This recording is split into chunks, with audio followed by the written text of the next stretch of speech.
During my son's wedding, his bride whispered, "Buy us a house, or I'll tell everyone I'm pregnant with your child." I calmly stood up, put my hand in my pocket, and handed her a small gift. She screamed. She was expecting money for luxury, but got sweet revenge instead. Before we continue, please subscribe to the channel and let us know where you're listening in the comments. The fabric samples lay scattered across my desk when the phone rang.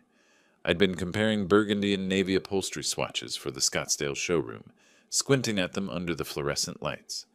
Thursday afternoon, the kind of quiet February day where business hums along without crisis.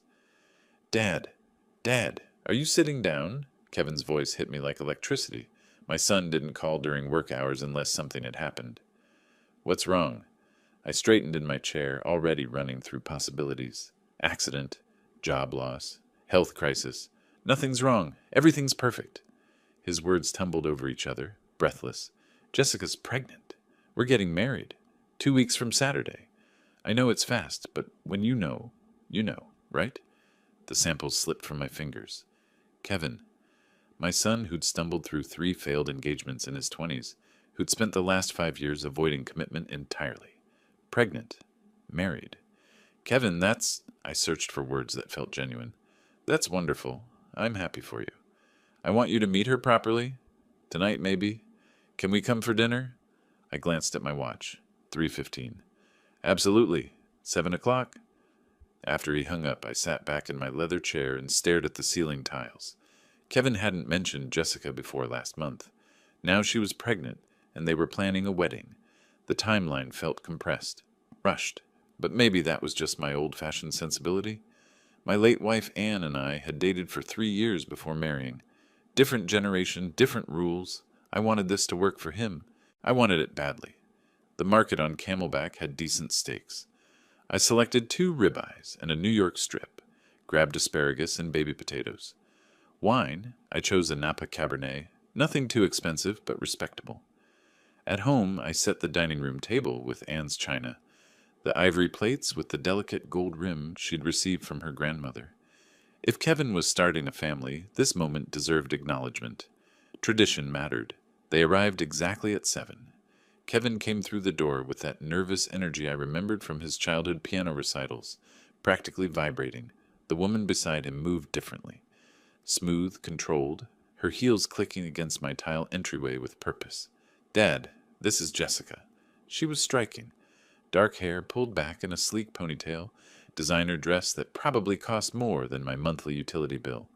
Her handshake was firm, almost aggressive, and her smile stayed fixed on her mouth without reaching her eyes.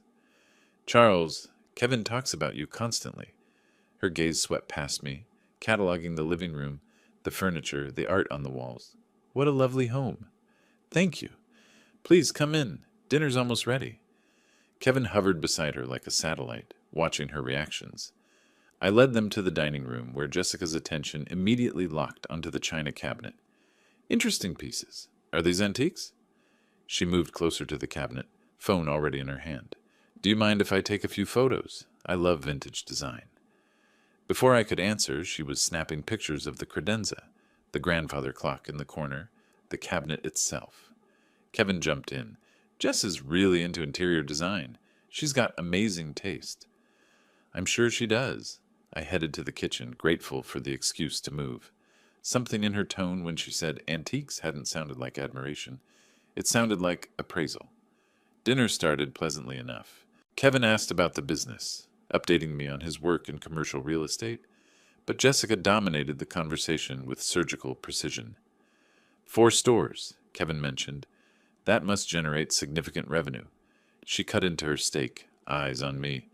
"What's the annual take for something like that?" "It varies. Economy affects furniture sales more than people realize." I kept my voice light, businesslike. "But you must do well. This neighborhood, the house, the business." She gestured with her fork. "You've built something substantial." Kevin shifted in his seat. "Dad worked incredibly hard. Built it from a single storefront." "Very impressive." Jessica sipped her wine. "We drove through Paradise Valley yesterday. Those estates are breathtaking. That's where I picture raising a family. Good schools, safe neighborhoods. Important for children, don't you think?" The implication hung between us like smoke. Kevin focused on his plate, cutting his meat into smaller and smaller pieces. Paradise Valley is expensive, I said carefully. Of course, but you can't put a price on a grandchild's future. Her hand covered Kevin's on the table. We're still figuring out our housing situation. My current rental is impossible. The landlord refuses to make basic repairs. With a baby coming, we need proper space. Kevin finally spoke. We're looking at places, Dad. Nothing fancy yet. Nothing fancy, but something safe. Jessica's smile widened. Kevin tells me you're very generous with family. That's rare these days. I took a long drink of water, buying time.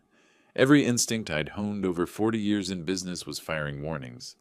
These weren't casual dinner questions. She was establishing needs, testing responses, calculating possibilities. The rest of the meal passed in similar fashion. Jessica commented on the furniture, then asked what pieces cost. She mentioned her student loans, then wondered aloud how Kevin's family handled financial planning. She complimented the house, then noted how much upkeep older homes required. Kevin barely spoke. When he did, it was to soften her edges.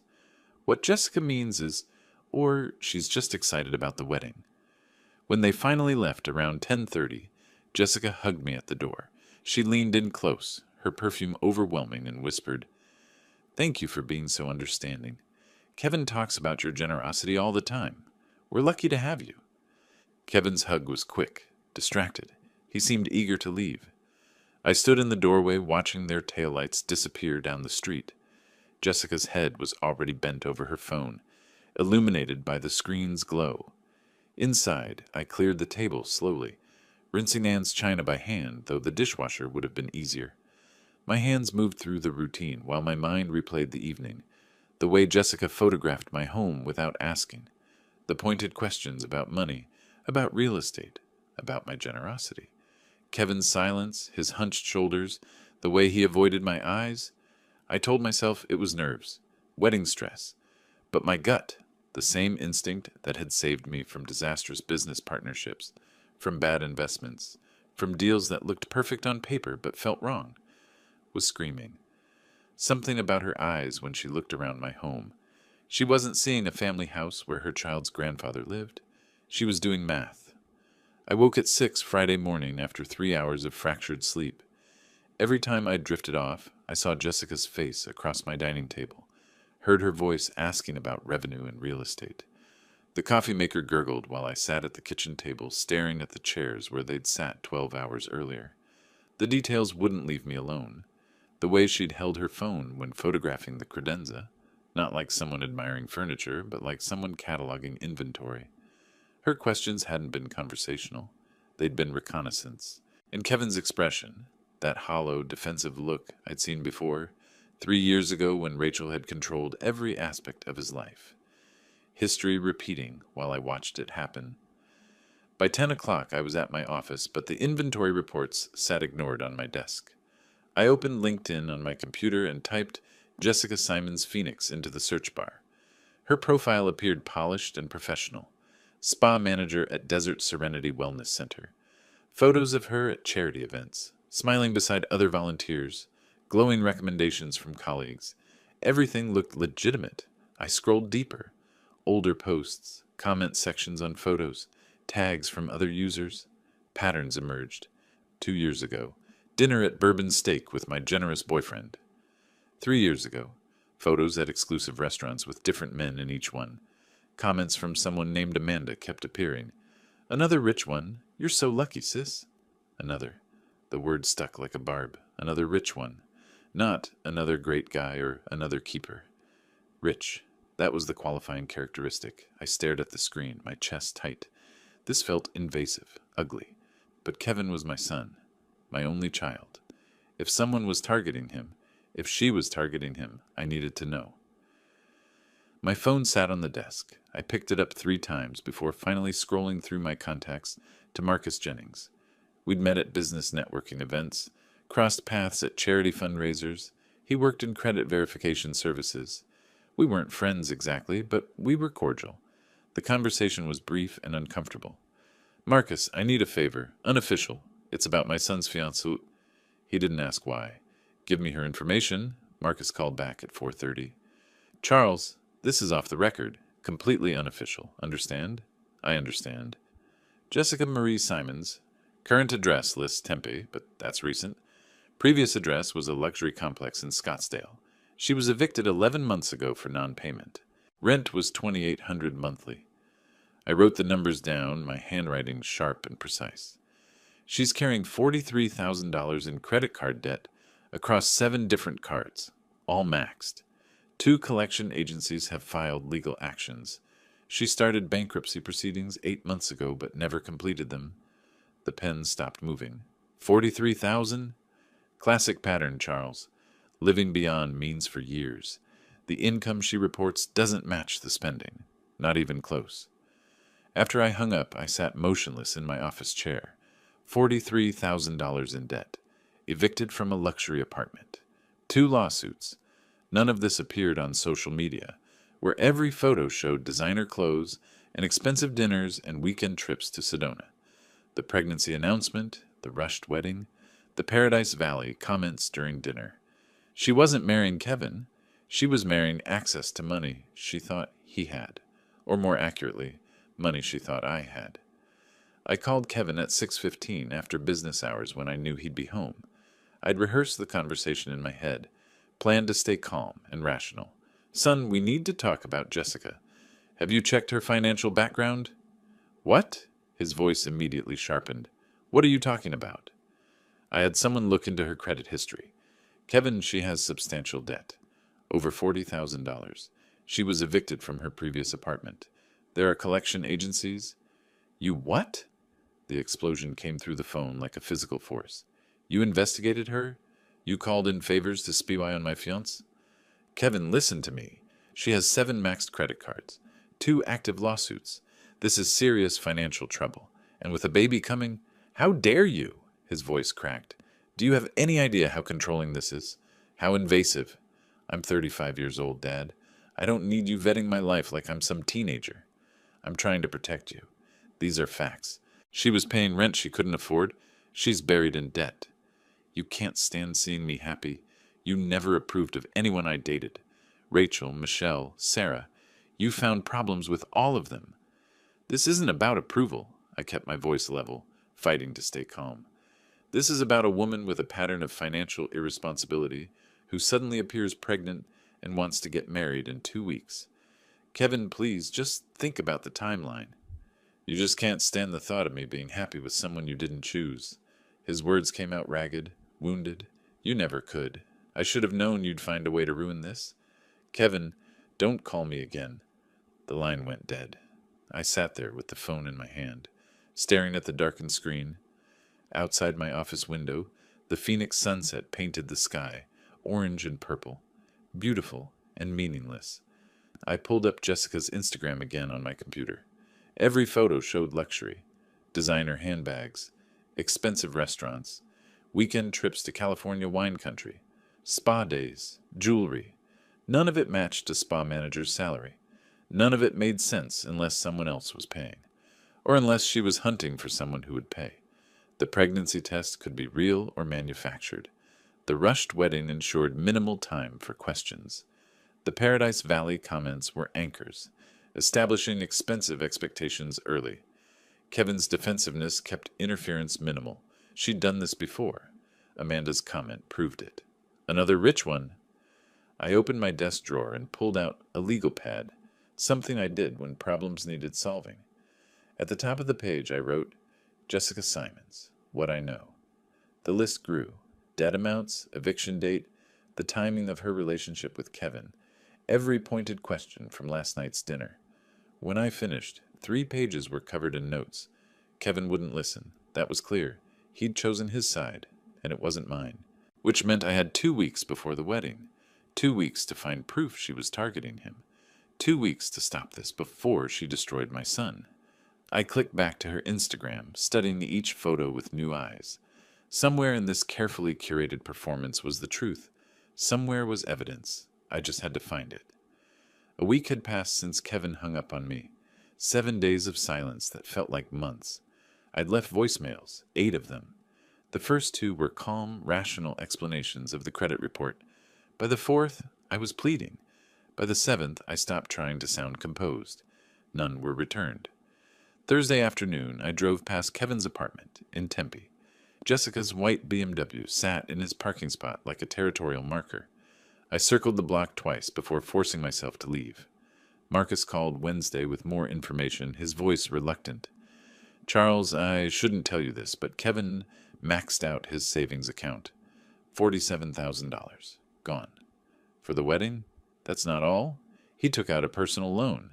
$35,000 at 18% interest. Just for the reception venue. I sat in my office holding the phone long after Marcus hung up. $82,000. Kevin's entire safety net, plus debt that would take years to clear, for a wedding that would last 4 hours. The invitation arrived in Saturday's mail. Heavy cardstock, embossed lettering, my name in elegant script. The Phoenician Resort, Scottsdale. Ceremony at noon, February 22nd. I searched the venue online. Their wedding packages started at $80,000. Premium upgrades, the kind Jessica would demand, pushed costs well past 6 figures. The math wouldn't work. Kevin's salary, his savings, the loan, none of it covered what I was seeing. Someone had guaranteed additional expenses. Monday morning, I called the resort's events coordinator, my voice casual. I'm inquiring about availability for my daughter's wedding. What does the Powell ceremony on the 22nd include? The woman's enthusiasm poured through the phone. Oh, the Powell wedding is beautiful. Premium everything. Open bar with top-shelf selections. Live orchestra. Imported French roses. Chef's tasting menu for 200 guests. They spared no expense. I thanked her and ended the call, my stomach hollow. Kevin was drowning and Jessica was piling stones in his pockets. That night, I sat at my kitchen table, typing messages to Kevin on my phone. Deleting them. Typing again. Deleting. Son, please call me back. Delete. Kevin, I'm worried about your finances. Delete. I love you and I'm sorry. Delete. Everything sounded either controlling or pathetic. I sent nothing. Wednesday afternoon, my phone buzzed with a text from an unknown number. Charles, it's Jessica. We need to talk privately before the ceremony. It's important, for Kevin's sake. Can we meet? I stared at the message for 10 minutes, reading it over and over. She was making a move, but toward what? My instinct, the same sense that had kept me from ruinous business deals for 40 years, screamed that this was negotiation, not reconciliation. I typed, when and where? Her response came within seconds. Tomorrow evening, your house? Kevin thinks I'm at my bachelorette dinner. 7 p.m. Thursday morning, I drove to an electronics store on Bell Road. The clerk was young, enthusiastic about the products arranged on gleaming shelves. I need a recording device for business meetings, I told him. He showed me a unit the size of a USB drive. This model is excellent. 20 hours of battery. Voice activated, so it only records when someone's talking. Clear audio up to 15 feet. Is it legal for recording conversations? In Arizona, absolutely. One-party consent state. As long as you're part of the conversation, you can record it. I bought it immediately. In my car, I researched Arizona's recording laws on my phone. The clerk was right. One-party consent. Legal to record conversations I participated in without informing the other party. I practiced activating the device. A simple button on the side, a single red blink, then darkness. I drove home and tested it, recording myself reading the newspaper aloud, playing it back. My voice sounded strange and distant, but every word was intelligible. Whatever Jessica wanted, I'd have proof. Friday evening at 7 o'clock, I watched through my front window as Jessica's BMW pulled into my driveway.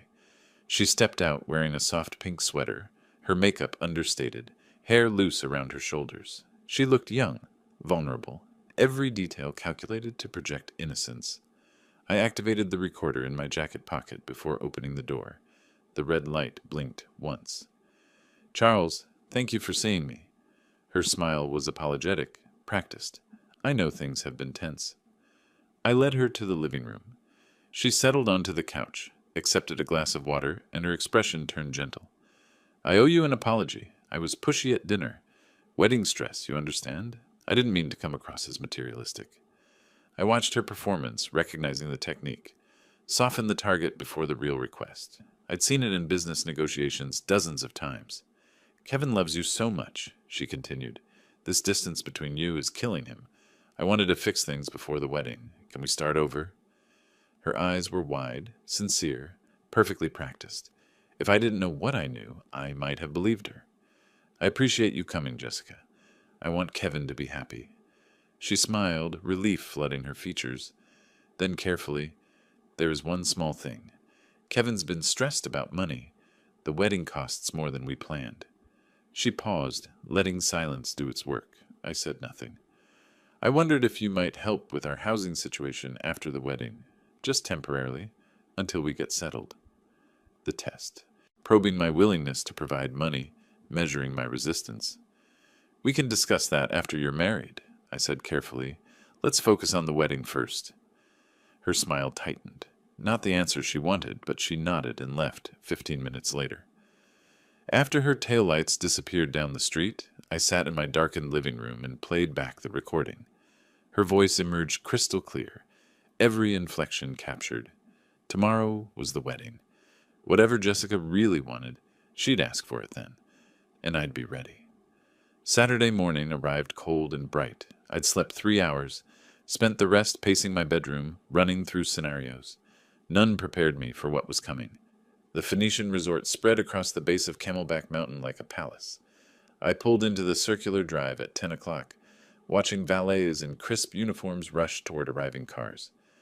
Money radiated from every detail: the spotless pavement, the towering palms, the marble columns framing the entrance. Ice sculptures flanked the doorway, massive swans that must have cost thousands. Floral arrangements 12 feet tall lined the walkway, white roses and orchids arranged in cascading waves. I mentally calculated 5,000 for flowers alone, possibly more. Kevin's friends were arriving, women in designer cocktail dresses, men in expensive suits. I recognized a few faces from his college years. They looked successful, established, the kind of crowd Jessica would want as witnesses to her triumph. I touched my jacket pocket, feeling the recorder's small weight. My phone buzzed. Guest lounge, second floor, east wing. 11 a.m., alone. I walked through the venue toward the ceremony space. The ballroom had been transformed into something from a luxury magazine spread. Crystal chandeliers reflected light across hundreds of white roses. Gold chairs arranged in perfect rows for 200 guests. A string quartet warming up in the corner. Champagne fountain already flowing, bubbles catching light. Through an open door, I saw Kevin surrounded by groomsmen. He was laughing at something, adjusting his bow tie, checking his watch. He looked genuinely happy. My chest tightened watching him. At exactly 11, I climbed the staircase to the second floor. The guest lounge was empty, private, with floor-to-ceiling windows overlooking the mountain. I activated the recorder. The single red blink confirmed it was working, and slipped it back into my pocket. Jessica entered at 11:03, closing the door quietly behind her. The wedding dress was stunning. Vera Wang, probably, elegant silk with intricate beading across the bodice. Her makeup was flawless, hair swept up in an elaborate updo, diamond earrings catching every movement of light. She looked like a princess from a fairy tale, but her eyes were cold mathematics. Charles, thank you for coming early. Her smile was warm, practiced. I know things have been difficult. I nodded, said nothing. She walked to the window, her voice casual. It's a beautiful day. Kevin's so happy. He wishes you two weren't fighting. I want him to be happy, I said carefully. That's all I've ever wanted. She turned, her smile never reaching her eyes. Then we should talk about how to make that happen. Permanently. The word hung between us like a suspended blade. Her tone shifted, businesslike now. Charles, let's be practical. Kevin and I need a house. Paradise Valley. At least $850,000. Jessica, that's a significant amount. She cut me off. I'm pregnant. We need proper space. You're a grandfather now. Surely that means something.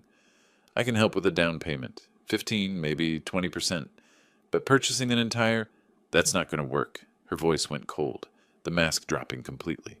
She stepped closer. I saw the predator clearly now, no longer hiding. Here's what's going to happen. You're going to buy us that house. Full payment. This week. And if I don't? Her smile was sharp as broken glass. Then I tell everyone the truth, that I'm pregnant with your child. Ice flooded my veins, but I kept my voice steady. That's absurd. No one would believe. She laughed, soft and vicious. Really? Who do you think they'll believe? A 63-year-old man or a pregnant 32-year-old woman in a wedding dress? Each word was a calculated strike. I'll tell them you tried to seduce me at that first dinner, that you've been sending me inappropriate messages for weeks, that when I rejected you, you tried to sabotage our wedding with fake financial reports. My hands clenched into fists at my sides. Kevin will never speak to you again. Your business reputation destroyed. Everyone loves a scandal. Furniture magnate preys on son's pregnant fiancé. That's front page material. She paused, letting it sink in. Or you buy us a house, play the generous grandfather, and everyone's happy. Your choice. You have 60 seconds. The silence stretched thick and suffocating. I stood motionless. 3 seconds. 4. 5. Processing shock, fury, the calculated cruelty of her entire plan. Then I spoke, my voice quiet and level. Jessica, you just made the biggest mistake of your life. Her smile faltered slightly. Excuse me? I reached into my pocket and pulled out the small recording device, held it up. The red recording light blinked steadily. Jessica's face drained of color, white as her wedding dress. What is that? Every word, from the moment you walked in. She lunged forward, grabbing for the device, her voice rising to a shriek. Give me that! You can't! That's illegal! I pulled back, stepped toward the door. Arizona is a one-party consent state, completely legal. You recorded me? You set me up? I opened the door. Jessica followed, still grabbing at my arm, her composure shattered. I walked quickly down the stairs toward the ceremony hall. Her screams followed me. Charles, wait! Please! We can work this out. I didn't mean... Guests in the foyer turned, staring. I didn't stop. I entered the ballroom and walked straight to the sound technician near the string quartet. Connect this to your system. Play it now. The technician looked confused. Sir, the ceremony's about to... Do it. Now. Jessica rushed in behind me, mascara starting to run, face twisted with panic. Kevin appeared from the groom's room, his expression confused. Dad? What's happening? The recording began. Jessica's voice filled the ballroom through crystal-clear speakers. Charles, let's be practical. Kevin and I need a house. Every guest froze. 200 people locked in horrified silence. The recording continued. Her pregnancy threat, the seduction accusation, the blackmail demand, every word captured with perfect clarity. Kevin stood paralyzed, his face cycling through confusion, disbelief, recognition, horror. When the recording ended, silence blanketed the room like sudden snow. Jessica stumbled backward, words failing, excuses dying on her lips. Kevin stared at his bride, then at me, then back at Jessica. His voice broke. Tell me he faked that. Tell me this isn't real. Jessica opened her mouth, but no convincing lie emerged. I watched my son's face crack open, watched the illusion he'd built shatter into pieces. The wedding was over before it began. The recording's final words faded into crushing silence. I watched Kevin's face cycle through emotions like channels flipping on a television, confusion, denial, desperate hope that somehow this was fake, that his father had manufactured evidence to destroy his happiness. Jessica broke the silence first, her voice rising toward hysteria. He edited that. He manipulated the audio. Charles, how could you do this? Kevin turned to me, his eyes pleading. Dad, tell me you faked it. Please. My voice came out quiet, steady. Every word is real, Kevin, unedited. I can provide the original file, timestamps, metadata. His face hardened, not acceptance, not belief in the evidence, just a wall slamming down between us. A guest near the front whispered loudly enough to carry through the ballroom. I heard what I heard. That woman was blackmailing him. Kevin moved toward Jessica, who had begun crying, real tears streaming down her face, mascara running in careful tracks. Perfect victim performance. She clutched his arm. Kevin, he's trying to destroy us. He never wanted you to be happy. This is revenge because you chose me over him. I took a step forward. Son, listen to what she actually said. She threatened to claim you weren't the father. She demanded $850,000. Kevin's voice cracked raw with pain and fury. You always did this. Every relationship I had. You found something wrong. You can't stand seeing me with someone. The words hit like fists. This isn't about control. She was blackmailing me. You heard it. You recorded her without permission. You set her up. His eyes were wet now, voice shaking with anguish. You're jealous because you've been alone since Mom died, and you can't handle me being loved. The accusation hung poisonous in the air between us. I opened my mouth, but no response came. How do you argue with someone who's chosen their illusion over reality? Who needs the lie more than the truth? Kevin took Jessica's hand. We're leaving. Don't contact me. Ever. Jessica threw me a look over her shoulder as they walked toward the exit, calculation mixed with triumph. She'd lost the wedding, but kept her prize. Some guests remained seated, uncertain. Others began gathering belongings, avoiding eye contact with me. A woman I recognized as Jessica's friend Amanda called out, "We believe you, Jess. This is disgusting." But other guests approached me quietly. "That recording was clear. I'm sorry about your son." The resort manager appeared, uncomfortable in his crisp suit. "Mr. Powell, we'll handle the cancellation arrangements. No charge for the venue." I nodded, unable to form words. Within an hour, the ballroom emptied. I sat in one of the gold chairs, surrounded by $80,000 worth of flowers and untouched champagne fountains. My phone vibrated constantly. Texts from friends, family, people who were there. I didn't read them. A waiter approached nervously. "Sir, can I bring you anything?" I shook my head. He retreated, leaving me alone in the wedding that wasn't. I drove home in a fog, the afternoon heat shimmering off the asphalt in waves. My house felt enormous and empty when I entered, Anne's absence sharp as broken glass even after 3 years. Sunday morning, my phone buzzed with a text from Kevin's number. The message was brief, final. "I'm not your son anymore. Jessica and I are moving forward together. Don't call, don't text. You're dead to me." I read it 3 times. Each word felt permanent, carved in stone.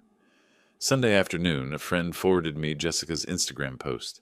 The photo showed her in casual clothes, eyes red from crying, no makeup, calculated authenticity. The caption read, "Heartbroken doesn't begin to cover it. Kevin's father sabotaged our wedding because he couldn't accept someone loving his son. He recorded a private conversation, edited it to make me look terrible, and destroyed the happiest day of my life. To everyone asking, yes, Kevin and I are staying together. Real love survives attacks." The post had 347 likes, 89 supportive comments.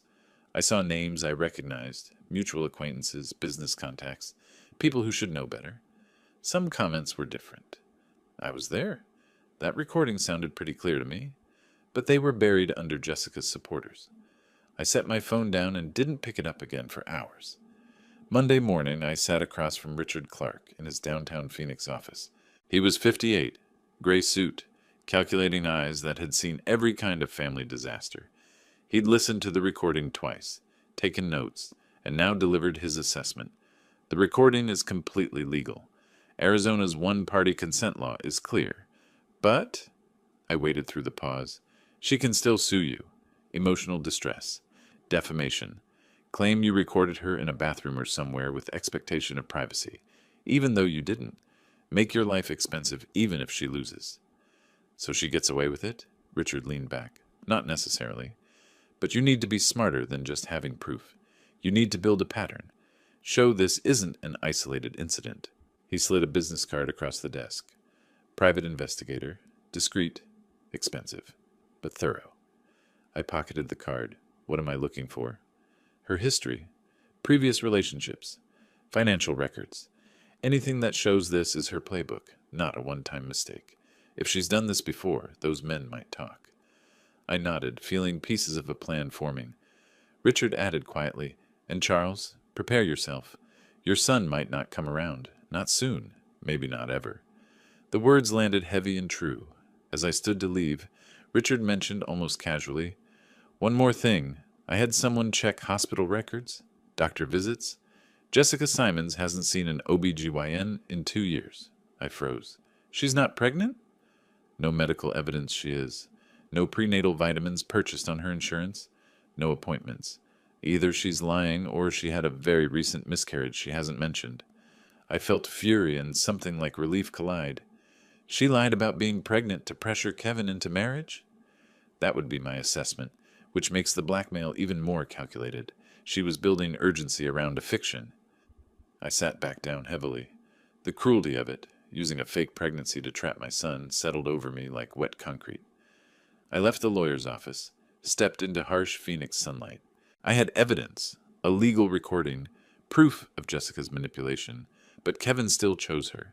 The victory felt like ashes.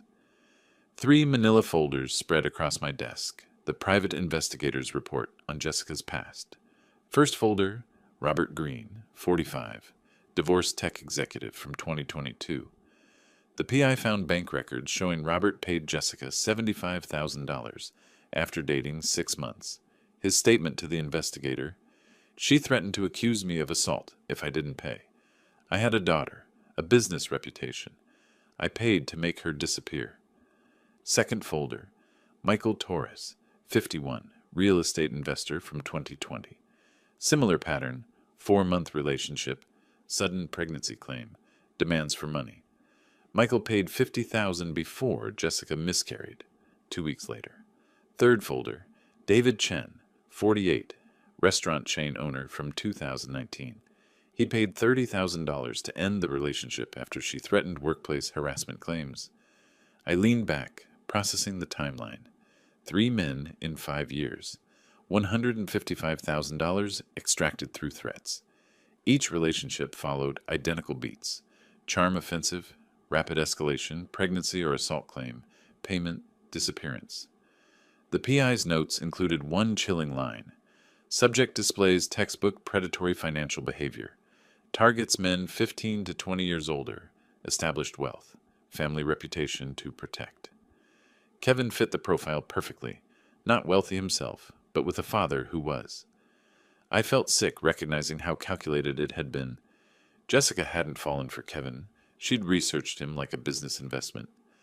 Wednesday afternoon, I was at my flagship furniture store reviewing inventory when my assistant approached.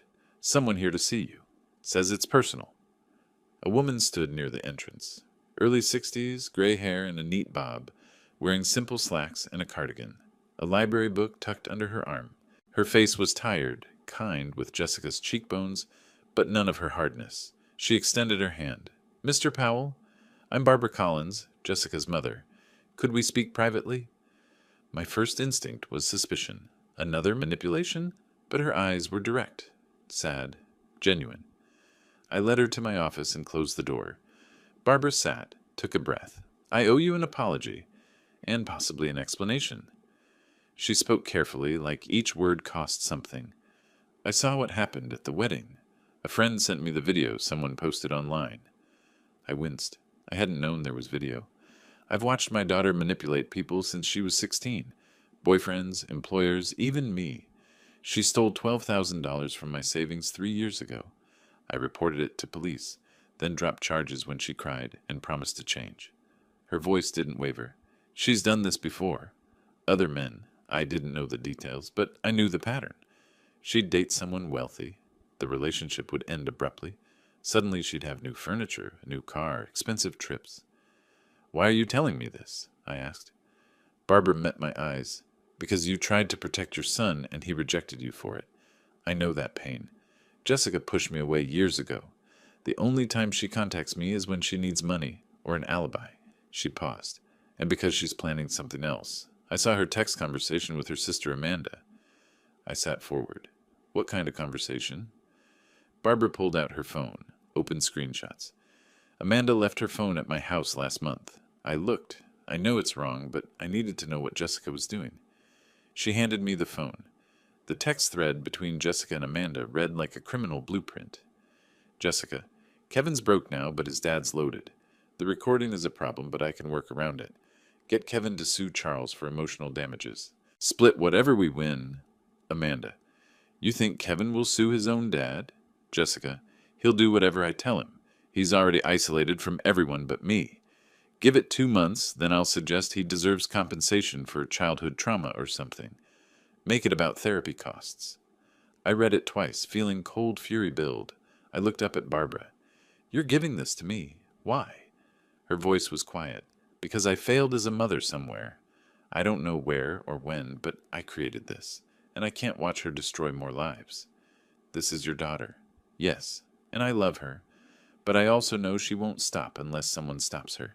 You have resources to fight back. Kevin's in danger, even if he doesn't see it yet. She added, there's more.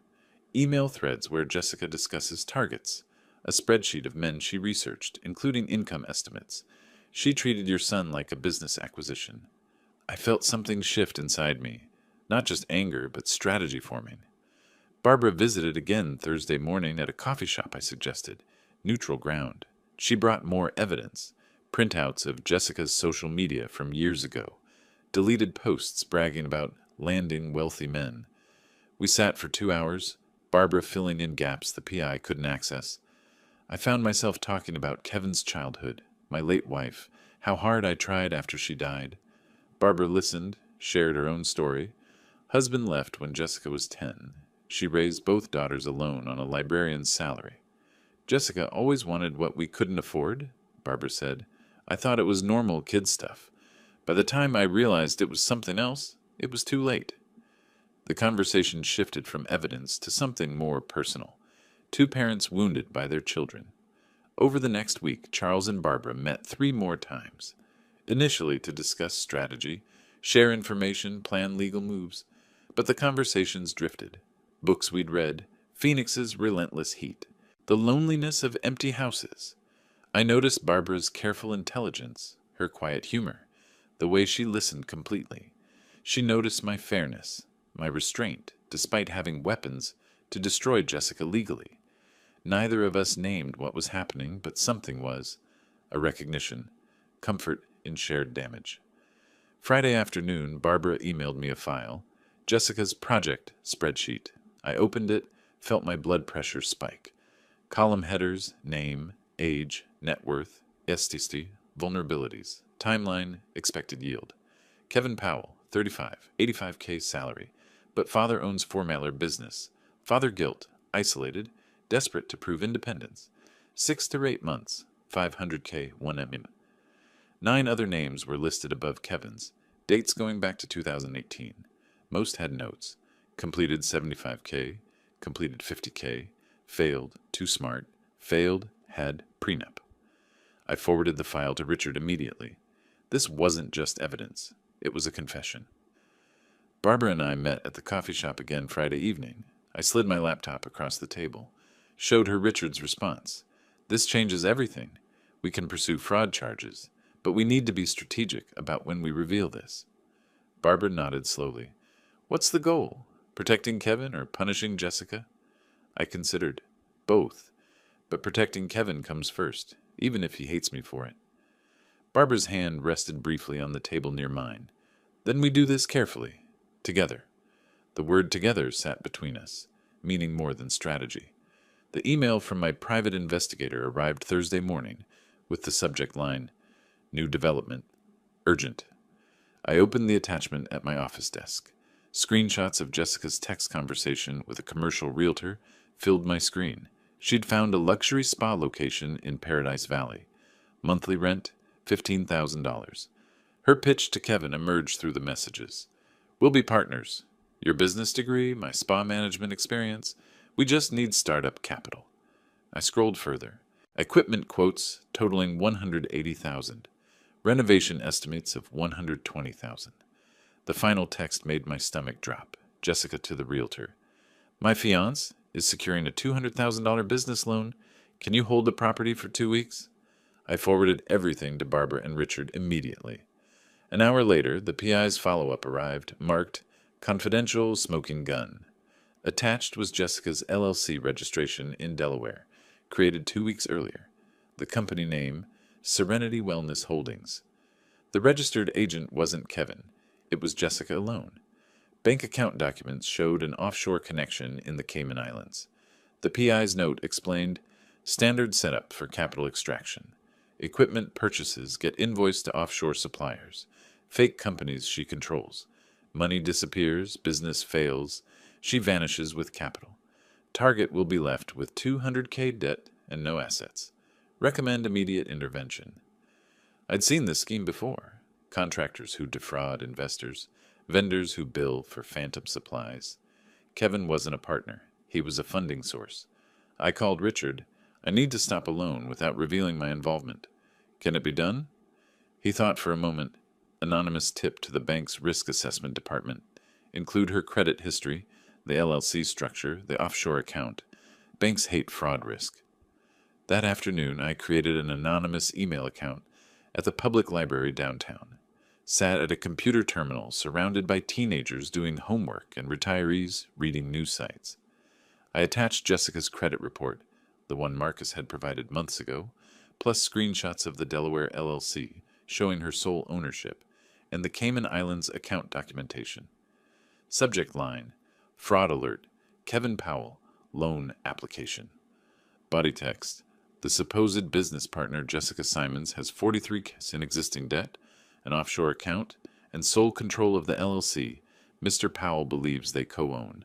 Recommend reviewing for fraud indicators. I hit send before I could second-guess the decision. 2 days later, Kevin's number appeared on my caller ID. I didn't answer. He would only call if he needed something or wanted to yell. The voicemail he left was brief, angry. I know you did this. The bank rejected my loan. They said someone sent them information about Jessica. This is low, even for you. I saved the voicemail. An hour later, Jessica called from Kevin's phone. Charles, we need to talk about boundaries. You're interfering with Kevin's business decisions now? I didn't answer that call either. The following week, Jessica began appearing in my orbit, too frequently to be coincidence. Monday morning, she was at the coffee shop I frequented before work. She approached my table. Charles, what a surprise. Can we please talk? I miss Kevin having his father in his life. Wednesday, she appeared in my store's parking lot when I left for lunch. Friday, she showed up at a restaurant where I was meeting a supplier, sat at the bar, made eye contact, smiled. Each time, I ensured I wasn't alone. Stayed in the coffee shop's crowded main room. Called my store manager to walk me to my car. Asked the supplier to stay until Jessica left. I recognized the tactic. Create situations that could be misinterpreted, then claim harassment or worse. My phone stayed in my pocket, recording every encounter. Saturday afternoon, Jessica appeared at my store again, this time in workout clothes. Tight, strategic. She waited until other customers left and approached my desk. I wanted to apologize, privately. Can we talk in your office? I stood but didn't move toward the office. Anything you need to say can be said here. My assistant is right there. I gestured to Sarah, my store manager, watching from 10 feet away. Jessica's voice dropped, intimate. I think we got off on the wrong foot. I understand why you were protective. Maybe we could start over, just you and me? Her hand moved toward my arm. I stepped back. Sarah, could you join us, please? Jessica was just leaving. That evening, I met Barbara at the Phoenix Art Museum, our fourth date, though neither of us had called it that. We walked through the contemporary wing, discussing a sculpture that reminded Barbara of a book she was reading. I found myself smiling genuinely, something I hadn't done since before Kevin's engagement. Over wine afterward, I told her about Jessica's attempts to corner me alone. Barbara's face tightened. She's setting a trap. Classic Jessica. Create a situation where it's your word against hers. I know. I'm documenting everything. Never alone. Always recording. She touched my hand. I hate that you have to live like that. But I'm glad you're being careful. The touch lingered longer than necessary. Both of us noticed. Neither pulled away. Over the next 2 weeks, Barbara and I fell into a rhythm. Coffee twice a week, dinner on weekends, long phone conversations about everything except our children. Barbara introduced me to contemporary fiction I'd never have read. I discovered I liked it. I took her to a symphony at the Scottsdale Center for the Performing Arts. She cried during the Brahms. One evening at her townhouse, reviewing legal documents became background noise to conversation about our lives before the damage. I talked about my late wife, 8 years gone, how I'd stopped living and just maintained. Barbara shared about her ex-husband, the loneliness of raising difficult daughters alone. Neither of us said, I'm falling for you, but both knew. Late one night, I sat in my home office staring at the framed photo of Kevin from his high school graduation. My phone buzzed. Another blocked call, probably Jessica. I thought about the PI reports, the bank intervention, the careful documentation of Jessica's seduction attempts. I was protecting my son, but Kevin saw it as warfare. The question gnawed. Was I helping or just punishing? Barbara's text arrived. Stop overthinking. You're doing what's necessary. Get some sleep. Sunday morning, Barbara and I met at our regular coffee shop. A corner table had become ours. She slid her phone across. Amanda posted this yesterday. Read the comments. The Instagram post showed Jessica and Kevin apartment hunting. Caption, New beginnings despite obstacles. Comments from Jessica's friends. Your future FIL is crazy. Can't believe he's still harassing you. Have you considered a restraining order? I felt public opinion shifting against me. Barbara, she's building a narrative, preparing for something bigger than seduction attempts. I met her eyes. Let her come. Richard has everything documented. We're ready. The certified mail arrived at 9 a.m. on a Tuesday. I signed for it in my driveway, recognized the law firm letterhead immediately. Civil complaint, Jessica Simons and Kevin Powell versus Charles Powell. I read standing there, April sun already hot on my shoulders. The claims, intentional infliction of emotional distress, defamation, interference with business relations, damages sought, $500,000. The narrative Jessica's lawyers constructed was polished. Defendant, motivated by jealousy and desire to control his adult son, fabricated audio recordings, sabotaged business opportunities, and publicly humiliated plaintiffs at their wedding ceremony. I read it twice, feeling cold fury build. That afternoon, I sat across from Richard in his downtown office. He'd already reviewed the complaint, made notes in red ink across every page. This is aggressive but sloppy, he said, tapping paragraph 3. They're claiming the recording was fabricated. We have metadata, timestamps, audio forensic analysis proving authenticity. He flipped to page 5. They claim you sabotaged business opportunities. They'd have to prove you were involved in the bank's decision. Anonymous tip means no proof. Can they win? Richard leaned back. Win? No. Make it expensive and painful? Absolutely. Discovery will be invasive. Depositions, financial records, witnesses. Jessica's betting you'll settle to avoid the hassle. Not happening. Richard smiled. Sharp. Good. Because I've been preparing our counterclaim. Fraud, attempted extortion, blackmail. We have her previous victims willing to testify. The offshore account.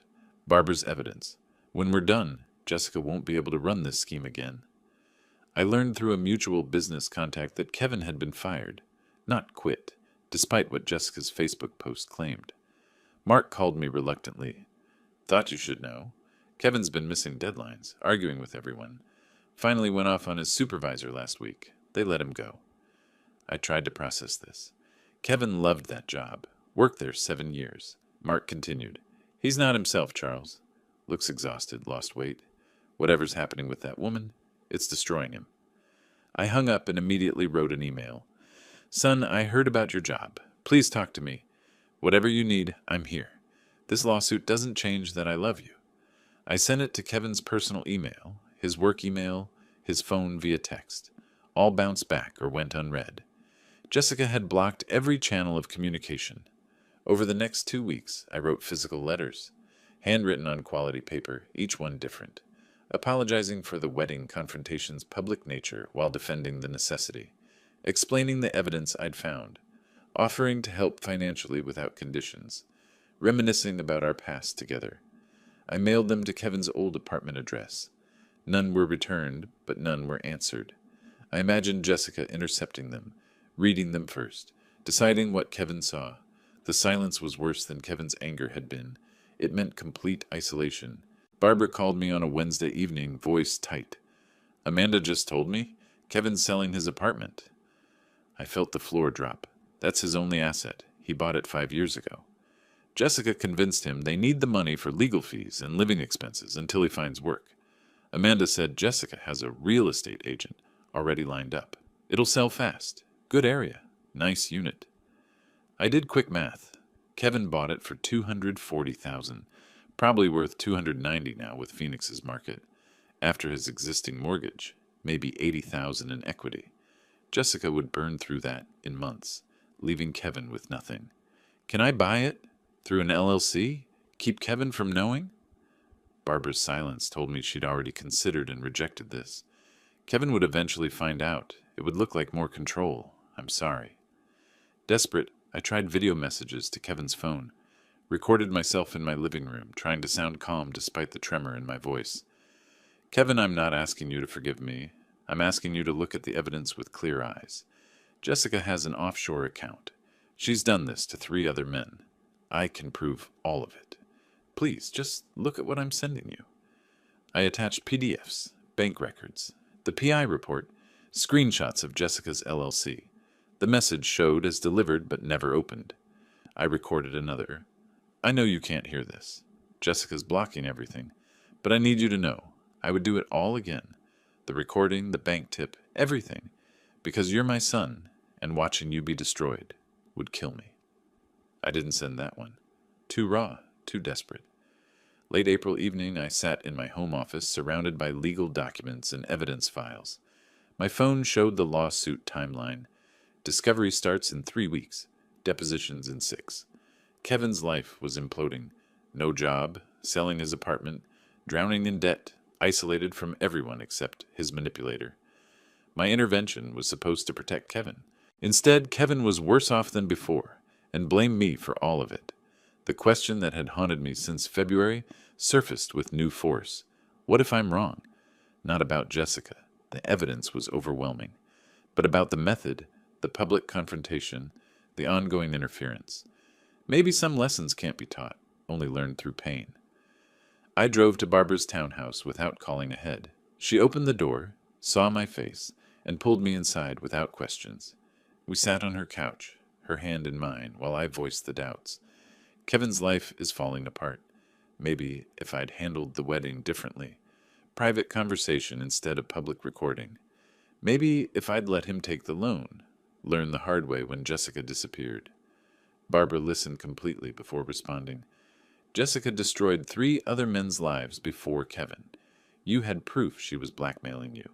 What were your options? Pay her. Let her keep extracting money?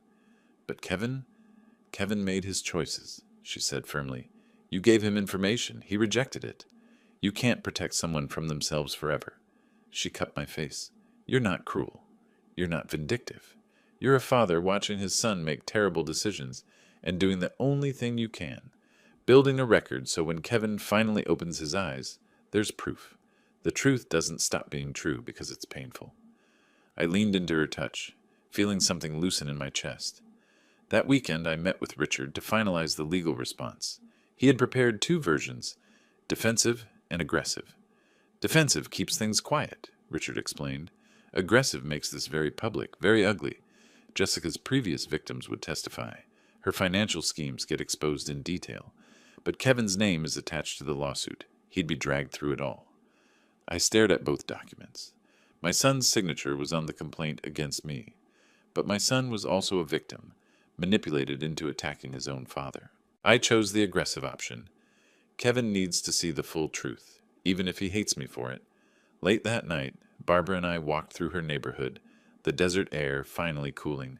When this is over, the lawsuit, the exposure, everything, Kevin still might not forgive you, she said.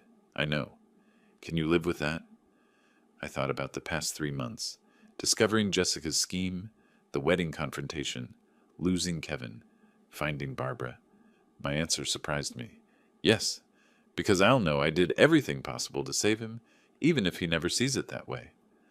The Maricopa County Superior Court building rose from downtown Phoenix like a monument to order, all glass and concrete fighting the June heat.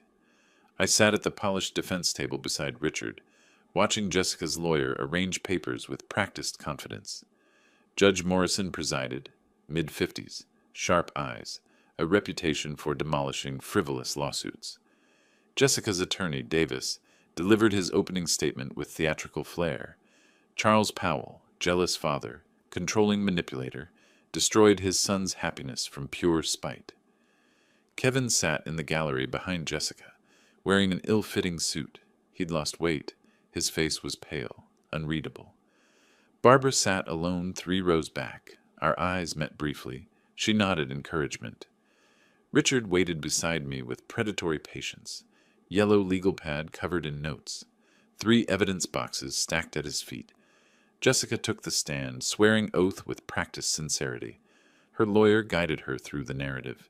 She'd fallen in love with Kevin, was excited to join his family, but Charles had been hostile from their first meeting. He questioned my finances, investigated my background without permission, then recorded a private conversation where I was joking, poorly I admit, about needing a house. Her voice trembled perfectly. He played that recording at our wedding in front of 200 people. It destroyed everything. Kevin lost his job from the stress. We lost our savings. All because Charles couldn't accept someone loving his son. She dabbed her eyes with tissue. Richard didn't cross-examine aggressively.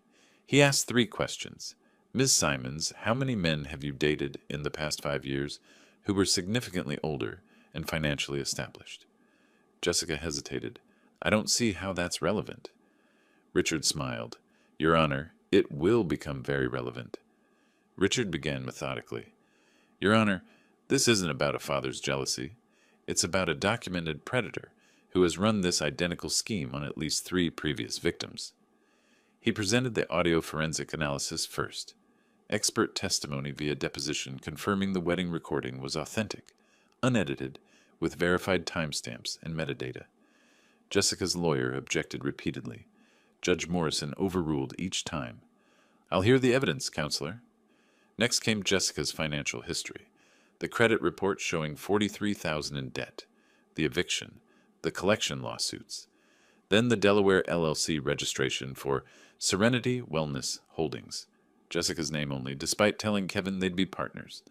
The offshore Cayman Islands account, opened 3 weeks before the spa proposal. Bank statements showing the spa business plan was a shell for extracting Kevin's loan. Richard's presentation was surgical, each document building on the last. Kevin shifted in his seat, face growing paler with each revelation.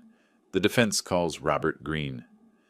A man in his mid-40s entered, expensive suit, graying at temples, successful but carrying visible shame. He swore in, sat, wouldn't look at Jessica. Mr. Green, how do you know the plaintiff? I dated her 3 years ago, for about 6 months. How did that relationship end? Green took a breath. She told me she was pregnant, said it was mine.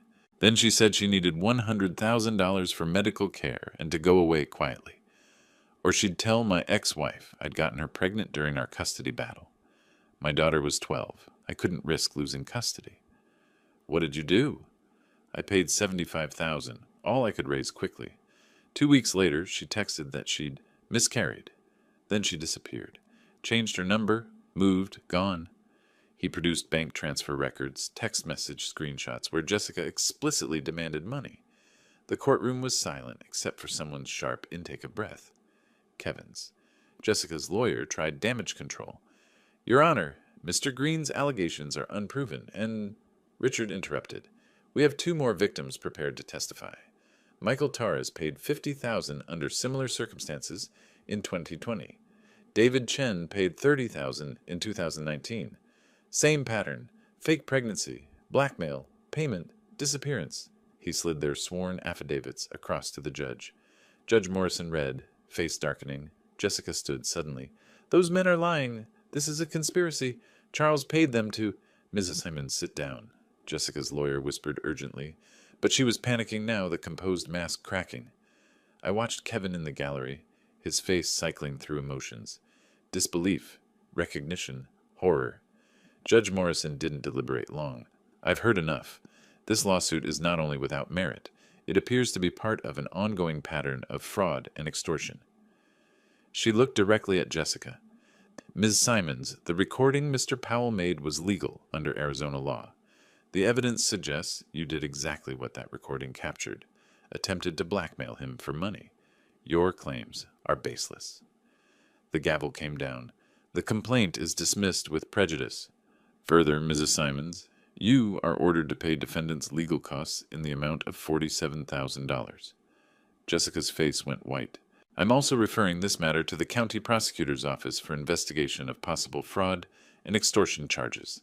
This court is adjourned. The gavel's crack echoed like a gunshot. I exited the courthouse into late afternoon heat, loosening my tie. Richard was triumphant. That went better than expected. Morrison doesn't make prosecutorial referrals lightly. Barbara appeared, hugged me briefly, propriety in public, but relief in her eyes. Then I saw Kevin standing by a parking meter, alone, looking lost. Jessica was 20 feet away, on her phone, back turned, voice rising in argument. I approached Kevin slowly. "Son." He looked at me, and for the first time in 6 months, really saw me. "Dad, those men, what they said." His voice broke, and I recognized the sound, his certainty shattering. "I know. I'm sorry you had to hear it that way, but you needed to hear it." Kevin's next words came hoarse. "The offshore account, the fake pregnancy, was any of it real?" I wanted to comfort him with lies, but chose truth. "I don't think so, Kevin. The PI found evidence she researched you before you even met. Your income, my business, everything. She chose you deliberately." Kevin sagged against the parking meter. "I quit my job for her, sold my apartment, sued my own father." I moved closer. "I know, and I still love you. That never changed." Kevin looked like he wanted to believe, but couldn't quite reach it yet. Jessica's voice cut across the parking lot. "Kevin, we're leaving. Now." Her tone was sharp, commanding. No more sweet manipulation, just control. Jessica strode over, grabbed Kevin's arm. "Don't listen to him.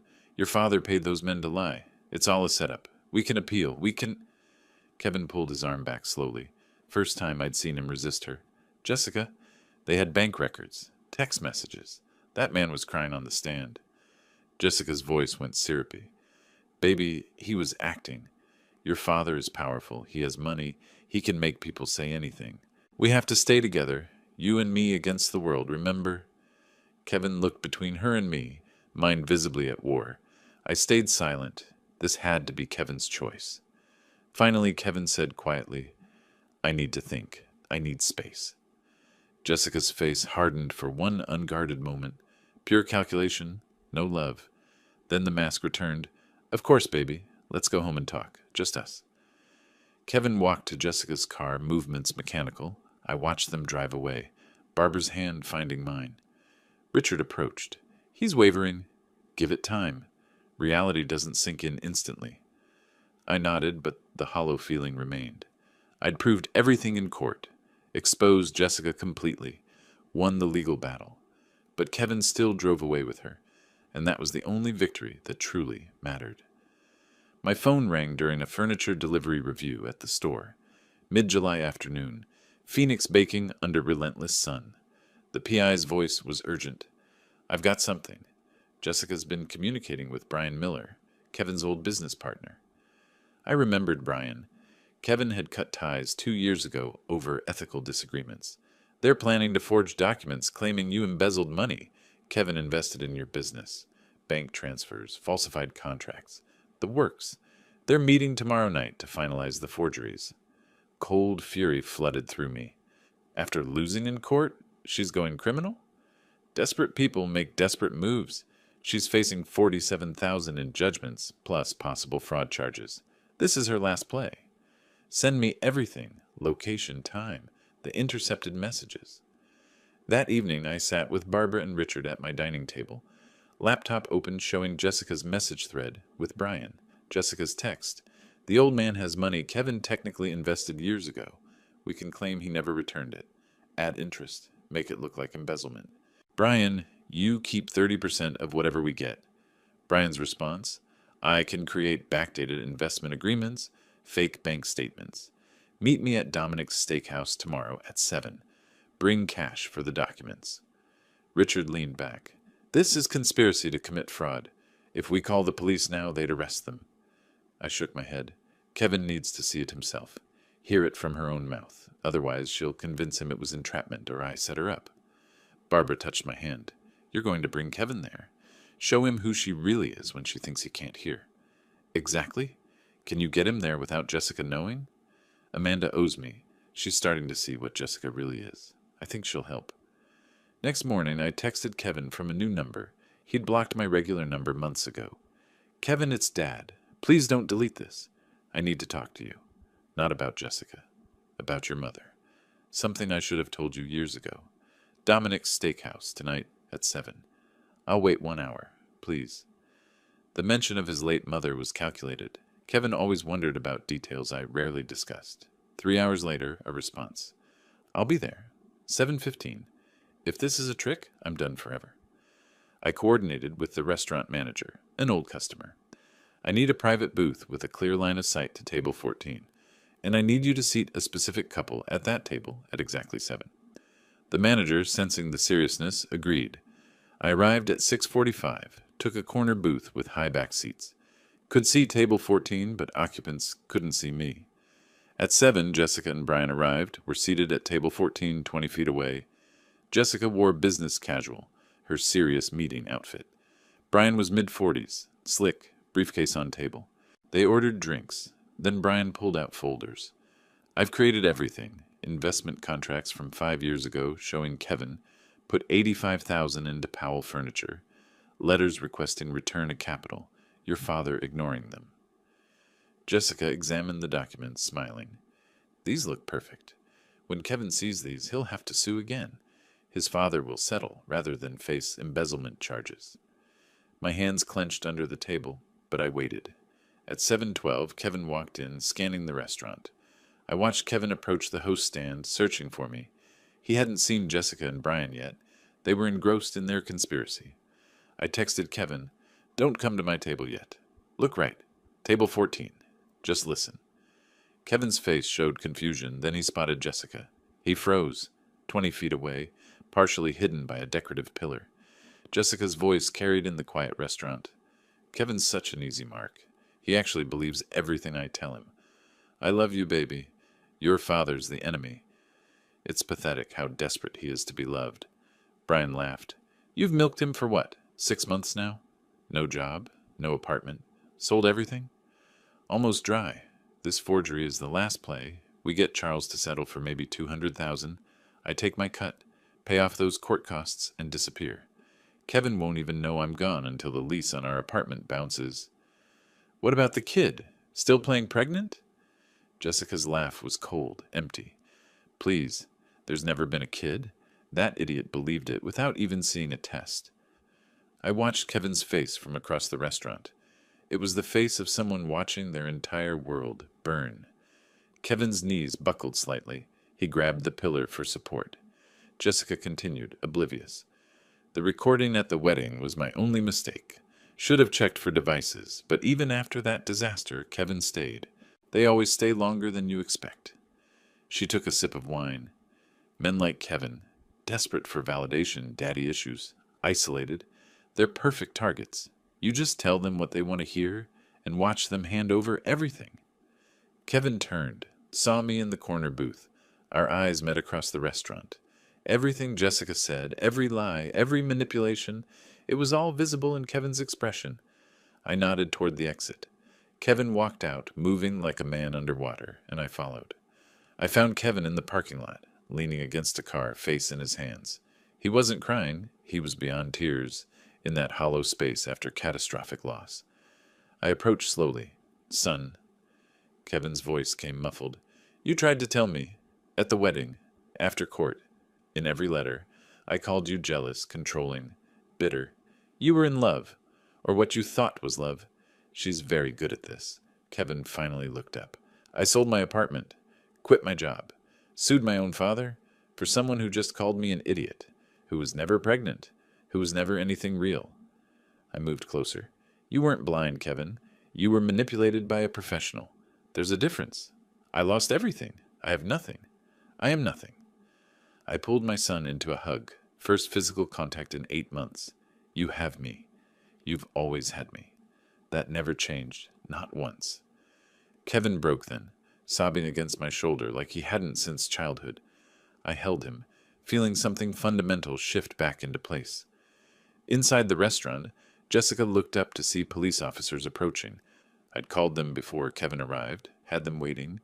The forgery documents, the conspiracy on audio, the open warrant from the judge's fraud referral, it all converged. Jessica tried to run, but there was nowhere to go. Brian was arrested alongside her, both charged with conspiracy to commit fraud and forgery. By morning, Jessica had fled Phoenix on bail, skipping town in the $47,000 judgment. I didn't pursue her. She was out of Kevin's life, and that was the victory that mattered. August arrived with Phoenix monsoons washing the city clean. Kevin moved into my guest room temporarily, started therapy, began job hunting. The process was slow. Rebuilding a life takes longer than destroying one. But I watched my son gradually return. Smiles at breakfast, interest in conversations, plans for the future. One evening, Barbara and Kevin and I sat on the back patio. I took Barbara's hand. "We have something to tell you. Barbara and I are getting engaged." Kevin's reaction surprised us. He grinned. "About time, Dad. She's way too good for you."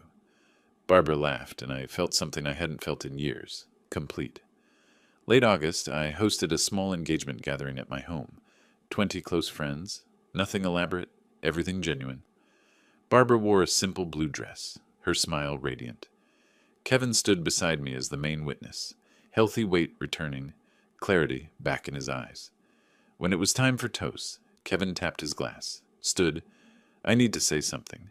For months, I thought my father was the enemy, controlling, jealous, trying to ruin my happiness." His voice steadied.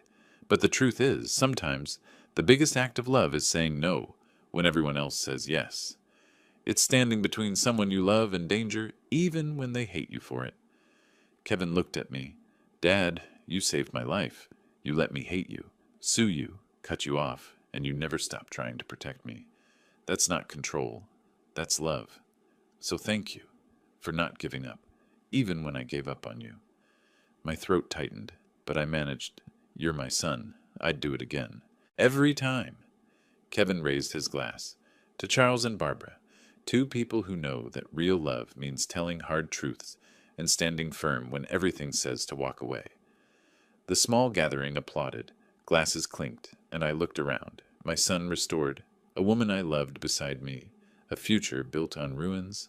The revenge wasn't destroying Jessica, it was this, saving Kevin and finding Barbara. That's the victory that matters. If you liked this story, please like this video, subscribe to the channel, and share your impressions of this story in the comments. To listen to the next story, click on the box on the left. Thank you for watching.